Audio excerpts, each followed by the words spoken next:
Hay una imagen que nunca voy a poder borrar. Mi madre sentada en la cabecera de la mesa, con las manos cruzadas sobre el mantel blanco, diciéndonos que se estaba muriendo. Era una mañana de domingo. Afuera llovía. Adentro, el mundo se detuvo. Marta tenía 52 años cuando nos reunió a los tres. Yo tenía 28. Mis hermanos, 26 y 24. Éramos adultos, pero frente a ella, siempre fuimos niños. Siempre lo fuimos. Nos miró uno por uno antes de hablar. No lloraba. Eso era lo más perturbador, no había lágrimas. Solo esa calma suya, esa serenidad de quien ya procesó lo que los demás apenas van a escuchar. Dijo cáncer de páncreas como si fuera el nombre de un país lejano. Luego dijo estadio 3 y luego dijo no quiero que me tengan lástima, pero sí necesito que estén cerca. Recuerdo el sonido de los cubiertos de mi hermano menor cayendo sobre el plato. Recuerdo que mi otro hermano se levantó a abrazar a mi madre sin decir nada. Y recuerdo que yo me quedé sentada, paralizada, mirando el café enfriarse en mi taza. No podía procesar lo que escuchaba. Marta era la persona más sólida que yo conocía. Nunca se quejaba, nunca pedía ayuda, nunca se mostraba débil. Era el tipo de mujer que carga sola con todo y después te hace sentir que ella estaba bien y tú eras el problema. Que alguien así tuviera cáncer no solo dolía, sino que desorientaba completamente.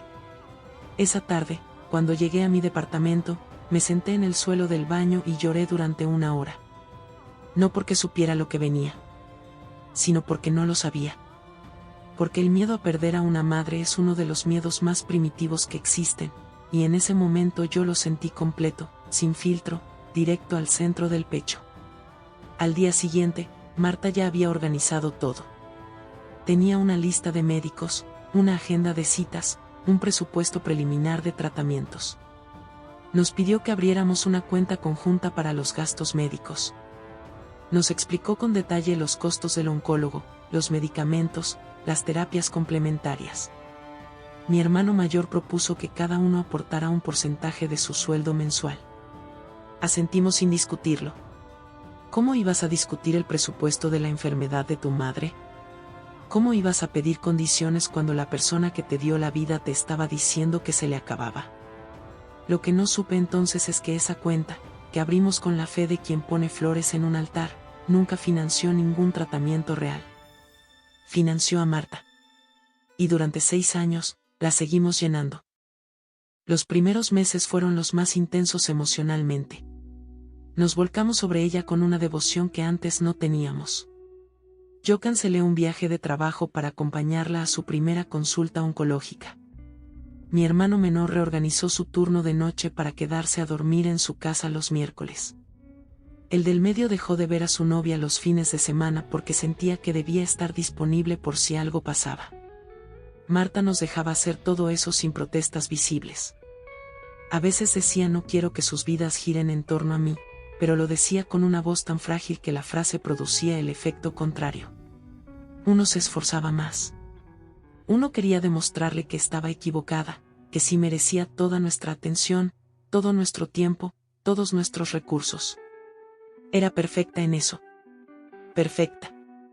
Empezó a hablar mucho de la muerte, pero no de forma angustiada, sino reflexiva, casi poética. Decía cosas como quiero que cuando yo no esté, ustedes sean una familia unida o lo único que me preocupa es dejarlos solos. Esas frases se metían debajo de la piel. Te hacían sentir que cualquier distancia entre hermanos era una traición a su deseo más íntimo. Que si te peleabas con tu hermano, en cierta forma, la estabas matando un poco más rápido. Y funcionó. Nos volvimos cercanos de una manera que antes no éramos. Compartíamos comidas, coordinábamos visitas, nos consultábamos decisiones que antes habríamos tomado solos. Marta había logrado lo que años de convivencia normal no habían conseguido, convertirnos en un equipo. Solo que el pegamento era el miedo, no el amor verdadero. El dinero fue el siguiente paso. La cuenta conjunta creció rápido porque los tres éramos responsables y cumplíamos cada mes. Pero los gastos también crecían. Había semanas con 3 o 4 recibos nuevos, análisis de sangre especializados, medicamentos que supuestamente no cubrían los seguros, suplementos importados, consultas con especialistas privados. Nadie pedía comprobantes detallados. Era incómodo. Era casi obsceno pedir una factura cuando tu madre te decía que tal vez no llegara a ver el siguiente verano. Yo pagué el equivalente a un año de mi sueldo en apenas 18 meses. No me arrepentía. Me sentía buena hija. Me sentía la clase de persona que no abandona a los suyos cuando más los necesitan. Eso era exactamente lo que ella quería que sintiera. Un día, revisando mis transferencias, noté que varias habían ido directamente a la cuenta personal de mi madre, no a la cuenta conjunta. Le pregunté. Me dijo que el hospital a veces pedía pagos en efectivo por los medicamentos de importación. Asentí. No pregunté más. Me dije que era comprensible, que el sistema de salud tenía esas irregularidades. Esa noche soñé que ella se curaba milagrosamente y que todos llorábamos de alegría. Me desperté con el corazón lleno. Nunca imaginé que ese sueño era la trampa más perfecta que alguien me había tendido en toda mi vida. El calendario médico de Marta era un objeto que yo había aprendido a respetar como si fuera sagrado. Tenía sesiones de quimioterapia cada 3 semanas, controles mensuales con el oncólogo, análisis trimestrales en un laboratorio privado. Y cada cierto tiempo aparecía una complicación que requería hospitalización breve pero costosa. Todo estaba escrito con su letra precisa, en tinta azul, en una agenda negra que guardaba sobre la mesa de noche. Yo tenía copias digitales de todo. Me las enviaba ella misma por si algo pasaba. Eso me hacía sentir útil e informada. Ahora entiendo que me hacía sentir cómplice sin saberlo. La primera señal seria llegó un martes de octubre. La acompañé a lo que debía ser su 10ª sesión de quimioterapia en una clínica privada al norte de la ciudad. Llegamos a las 10 de la mañana. Ella entró sola. Me pidió que esperara en la cafetería del edificio de enfrente porque no quería que la viera conectada a las máquinas. Dijo que le daba vergüenza verse vulnerable. Lo respeté. Me tomé un café, respondí correos, miré gente pasar por la calle durante horas. 2 horas y cuarto después, bajó por el elevador. Traía un vendaje pequeño en el antebrazo izquierdo. Caminaba normal. Tenía el cabello en su lugar, el mismo de siempre, sin cambios. No había palidez nueva, no había ojeras más profundas, no había ese agotamiento específico que tienen los cuerpos después de recibir quimioterapia. Esa fatiga que no es como ninguna otra, que se asienta en los huesos y en la mirada. Le dije que se veía bien. Me respondió, uno aprende a sobrevivir. Esa noche, sola en mi cama, algo en mí no pudo dormir. Años antes había acompañado a la madre de una amiga durante sus tratamientos reales. Conocía ese olor, esa fatiga específica, esa forma de caminar que tienen los cuerpos al salir de la quimio. Es demasiado brutal, demasiado físico. No es algo que se pueda disimular completamente con voluntad. Lo de Marta no se sentía así. Tomé el teléfono y busqué el nombre del oncólogo que aparecía en sus recetas. Encontré un perfil básico en una página médica genérica, sin foto, sin universidad, sin historial verificable. Busqué su número de cédula profesional. No aparecía en ningún registro oficial del país. Cerré el teléfono. Lo abrí de nuevo. Lo volví a cerrar. Me dije que seguramente me había equivocado al escribir el nombre. Que era un error mío. Que estaba cansada y asustada y que el cerebro de la gente asustada juega trucos. Pero ya no pude dormir.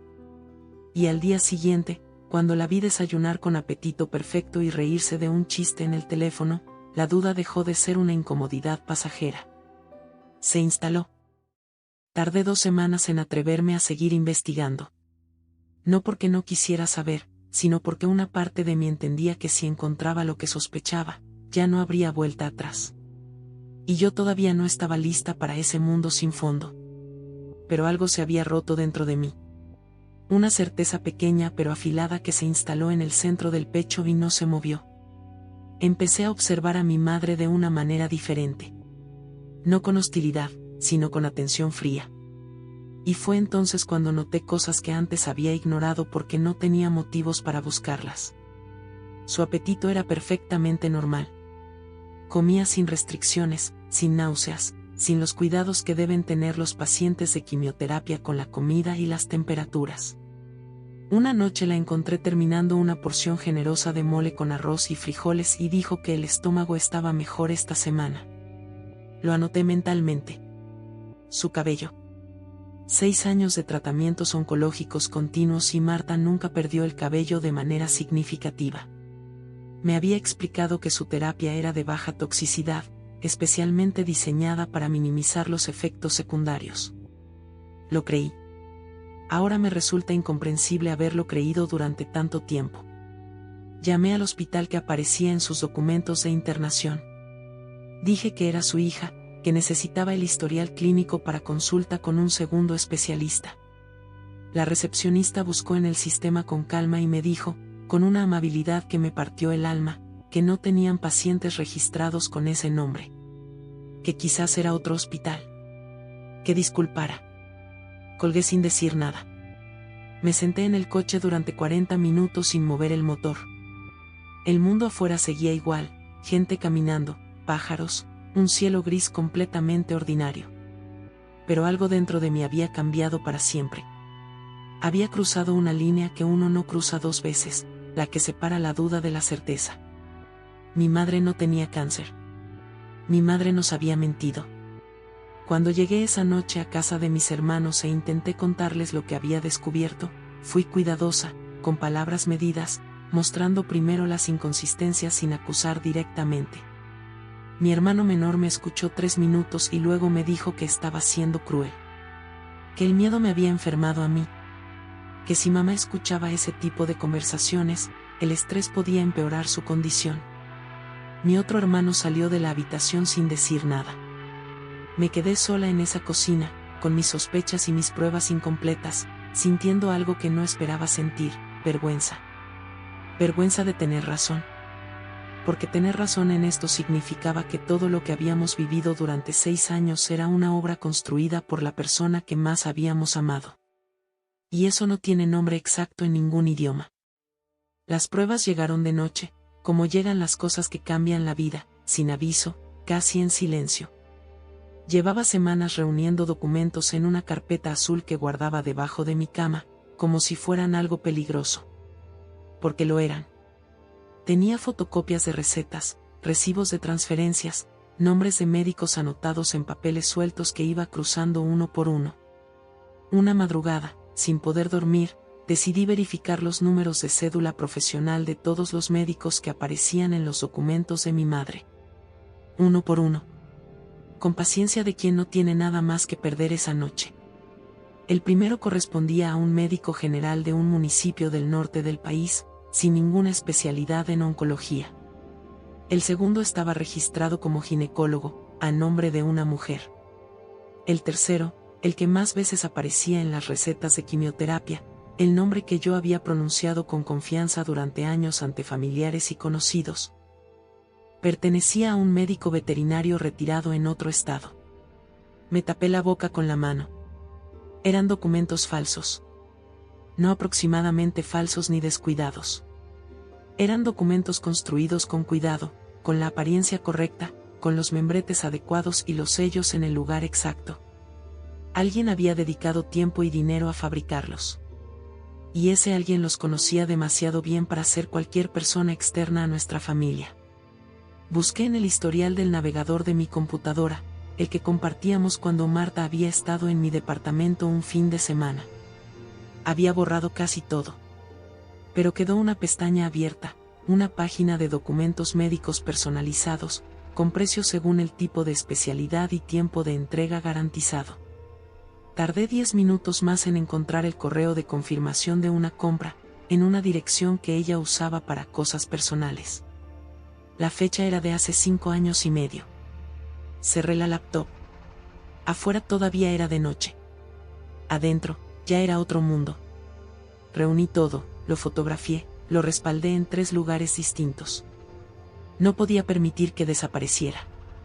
No porque quisiera destruirla, sino porque necesitaba que lo que yo sabía existiera también fuera de mi cabeza. Necesitaba que fuera tan real para otros como lo era para mí en esa madrugada. Esa noche entendí algo que me costó mucho tiempo terminar de asimilar. El engaño de mi madre no había sido un impulso, no había sido una mentira pequeña que se salió de control. Había sido una decisión sostenida, planificada con anticipación y ejecutada con disciplina durante años. No era una mujer desesperada que cometió un error y no supo cómo salir de él. Era una mujer que sabía exactamente lo que hacía. Y lo peor no era el dinero que nos había quitado. Lo peor era que nos conocía tan bien que supo desde el principio que lo lograría sin ningún obstáculo serio. La confronté un jueves por la tarde. Elegí un jueves porque era el día que mis hermanos no solían visitarla, y yo necesitaba que fuera un momento entre ella y yo. Sin audiencia. Sin nadie que pudiera intervenir para suavizar lo que iba a pasar. Llegué a las 4. Puse la carpeta azul sobre la mesa de la cocina. No me senté. Me quedé de pie porque sentía que necesitaba ese metro adicional de firmeza para poder decir lo que había ido a decir. Le dije: Marta, sé que no tienes cáncer. Tengo las pruebas. Los médicos no existen. Los documentos son falsos. El dinero de la cuenta conjunta está en tus cuentas personales. No se movió. Eso fue lo más aterrador de todo, que no se movió. Me miró con una calma tan completa, tan absolutamente ensayada, que por un segundo me pregunté si era yo la que estaba equivocada. Luego tomó la carpeta, la abrió despacio, revisó algunas hojas como si fueran postales de un viaje, y la cerró. Entonces habló. ¿Y qué si no es completamente verdad?, dijo. ¿Acaso me habrían cuidado así si no creían que me estaba muriendo? No fue una pregunta. Fue una declaración de principios. Siguió hablando. Dijo que nos conocía mejor que nosotros mismos. Que éramos capaces de amor real solo cuando el miedo nos empujaba. Que lo había hecho para mantenernos unidos, para que no nos olvidáramos de ella cuando tuviéramos nuestras propias vidas ocupadas. Habló durante varios minutos con la serenidad de alguien que ha tenido esa conversación muchas veces en su cabeza y por fin puede decirla en voz alta. No hubo llanto. No hubo arrepentimiento. Solo esa lógica fría, construida ladrillo a ladrillo durante años. Cuando terminó, me dijo: vete a descansar, hija. Estás muy estresada. Me giré y salí. No grité, no tiré nada, no dije la última palabra. Caminé hasta mi coche, arranqué, manejé 15 minutos hasta un parque que nadie de mi familia conocía, y me quedé sentada viendo oscurecer el cielo. Esa noche, Marta ya había llamado a mis 2 hermanos. Les dijo que yo había ido a acusarla de cosas terribles. Que el estrés que yo le generaba era más dañino que el propio cáncer.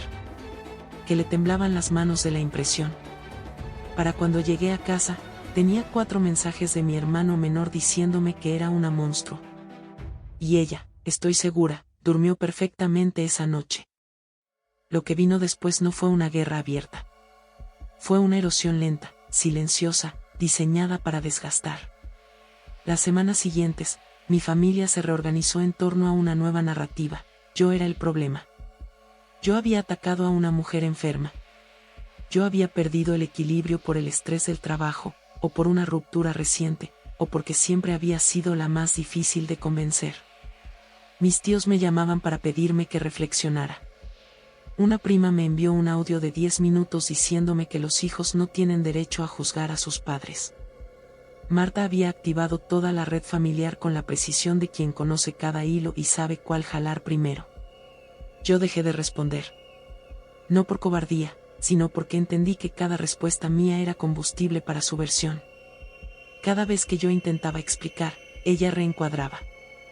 Cada prueba que yo mostraba, ella la convertía en evidencia de mi inestabilidad emocional. Mi hermano mayor pidió una reunión con los 3.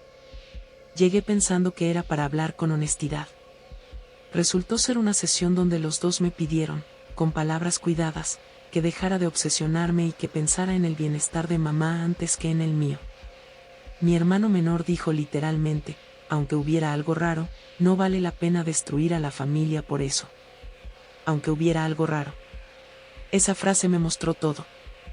Mis hermanos ya sabían, o al menos sospechaban, que la historia no era completamente limpia. Pero habían tomado una decisión consciente de no saber del todo. Porque saber del todo implicaba enfrentar que habían perdido años y dinero y posibilidades reales de su vida en torno a una mentira.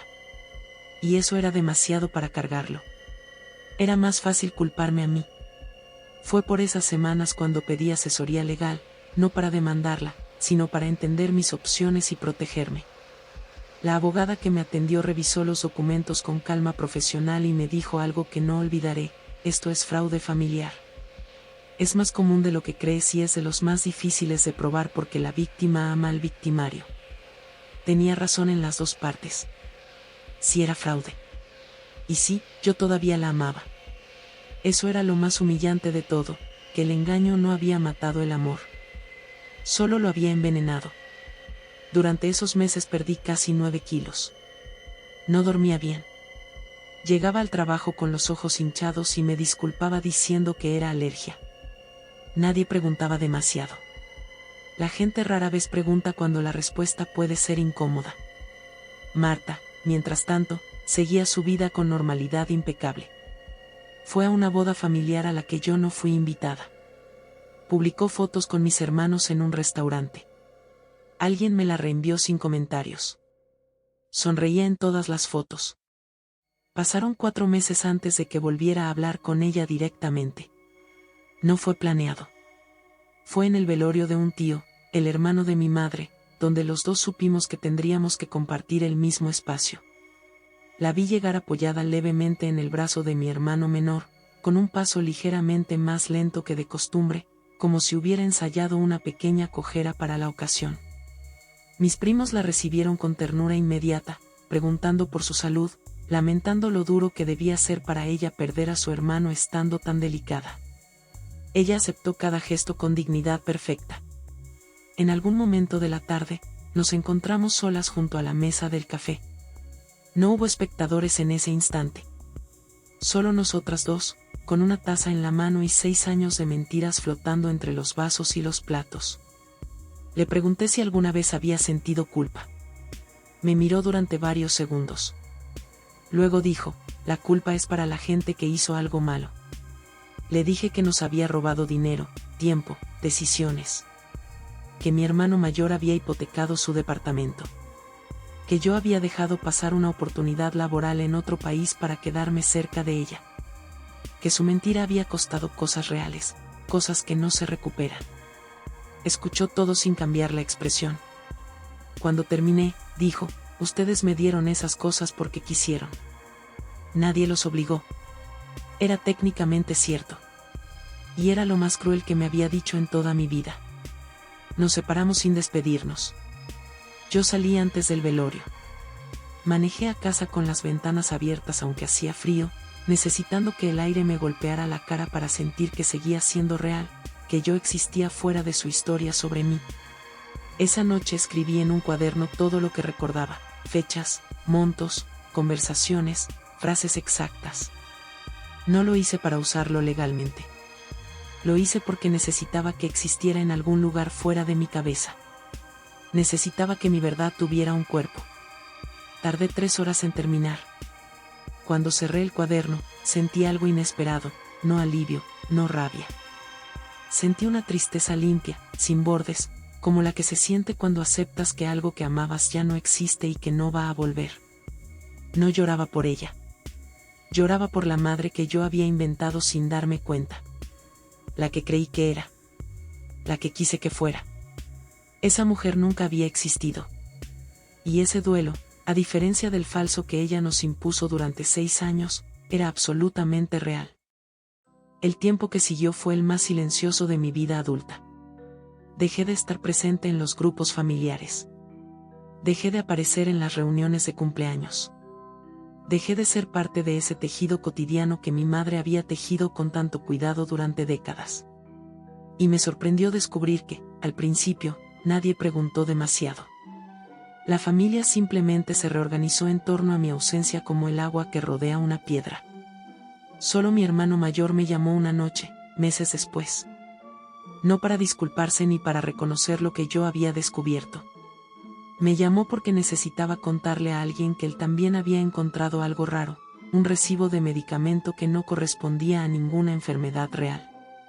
Me lo dijo con voz baja, casi avergonzada, como si fuera un secreto que le quemaba la boca. Le dije que lo sabía, que llevaba tiempo sabiéndolo. Hubo un silencio largo. Luego me preguntó qué íbamos a hacer. Le respondí que yo ya había tomado mi decisión y que él tendría que tomar la suya. Colgamos sin resolver nada. Pero algo había cambiado en esa llamada. Mi hermano había dicho en voz alta lo que meses antes no podía ni pensar. Y eso, aunque pequeño, era real. Con el tiempo, empecé a reconstruir las partes de mi vida que habían quedado en pausa. El trabajo que no había aceptado años antes ya no estaba disponible, pero encontré otros caminos. El dinero que había perdido no iba a volver, pero aprendí a dejar de calcular el costo en cifras y empezar a medirlo de otra forma, en decisiones recuperadas, en mañanas sin el peso de su enfermedad sobre los hombros, en noches donde dormía sin esperar el mensaje de emergencia que nunca era lo que decía ser. Volví a tener planes propios. No planes en función de su calendario médico, no planes que pudieran cancelarse si ella llamaba con una recaída conveniente. Planes míos. Pequeños al principio. Después más grandes. Y fue en ese proceso de recuperación cuando entendí algo que no había podido ver desde adentro. Yo había vivido 6 años en duelo permanente por alguien que estaba viva. Había llorado anticipadamente una pérdida que no existía. Había sacrificado posibilidades reales en el altar de una tragedia fabricada. Ese tipo de robo no tiene nombre en el Código Penal. Pero es uno de los más profundos que puede cometerse. Porque no te quita solo el dinero. Te quita el tiempo. Te quita la versión de ti mismo que podrías haber sido si no hubieras estado de luto todo ese tiempo. Y el tiempo, a diferencia del dinero, no se recupera jamás. Han pasado 2 años desde aquella tarde en que puse la carpeta azul sobre la mesa de su cocina. Marta sigue viva. Sana. Activa. Con esa ligera cojera que aparece y desaparece según el contexto y la audiencia. A veces escucho, a través de familiares comunes, que está teniendo un periodo difícil de salud, que los médicos le preocupan, que hay que estar pendientes. Escucho eso y no digo nada. Solo asiento y cambio el tema. Mis hermanos y ella siguen siendo una unidad. El menor con más intensidad, el mayor con más distancia pero sin romper del todo. Cada uno ha encontrado su forma de vivir con lo que sabe o con lo que elige no saber. No me corresponde juzgarlos. Cada persona carga sus verdades al ritmo que puede. Yo aprendí a no necesitar que me creyeran para saber que tenía razón. Eso tomó tiempo. Más del que me gustaría admitir. Al principio, el no ser creída era una herida secundaria que dolía casi tanto como el engaño original. Quería que alguien de la familia dijera en voz alta lo que yo había descubierto. Quería que la verdad tuviera testigos. Pero la verdad, en las familias, muchas veces se queda en los cuartos de quienes la encontraron, porque los demás prefieren el orden conocido al caos de lo real. Con el tiempo, dejé de necesitar ese reconocimiento. Mi madre me llama ocasionalmente. No con frecuencia, no con la urgencia de antes, porque ya sabe que el miedo no funciona conmigo como antes. A veces deja mensajes de voz cortos, con tono normal, preguntando cómo estoy, comentando algo cotidiano. Los escucho. No siempre respondo. La primera vez que no contesté su llamada fue un domingo por la mañana. Estaba tomando café junto a la ventana, vi su nombre en la pantalla, y simplemente no moví la mano. El teléfono sonó 4 veces y luego se quedó en silencio. Esperé sentir culpa. No llegó. En cambio llegó algo que no sabía que me faltaba, la sensación de tener control sobre mi propia historia. De ser yo quien decidía cuándo, cómo y si respondía. De no estar atada a su tiempo de urgencia, a su ritmo de necesidad, a su versión de lo que yo debía ser para ser una buena hija. Pienso en ella con una mezcla de emociones que no termina de resolverse en una sola palabra. No es odio. No es amor limpio. Es algo más parecido a la compasión fría que se siente hacia alguien que reconoces como profundamente dañado. Alguien que construyó su forma de relacionarse desde un lugar de miedo tan antiguo que ya no recuerda que tuvo otra opción. Eso no justifica nada de lo que hizo. Pero me ayuda a entender que lo que ella nos hizo no nació de la maldad pura, sino de una necesidad de control tan desesperada que fue capaz de sacrificar la salud emocional de sus propios hijos para no sentirse abandonada. Eso es un tipo de tragedia también. Solo que es la suya, no la mía. Yo ya no cargo con ella. Hoy, si alguien me pregunta cómo está mi madre, digo que está bien. Porque que yo sepa, lo está. Y dejo que la conversación avance sin más detalle, sin la historia larga, sin el dolor que ya no necesito exhibir para que sea válido.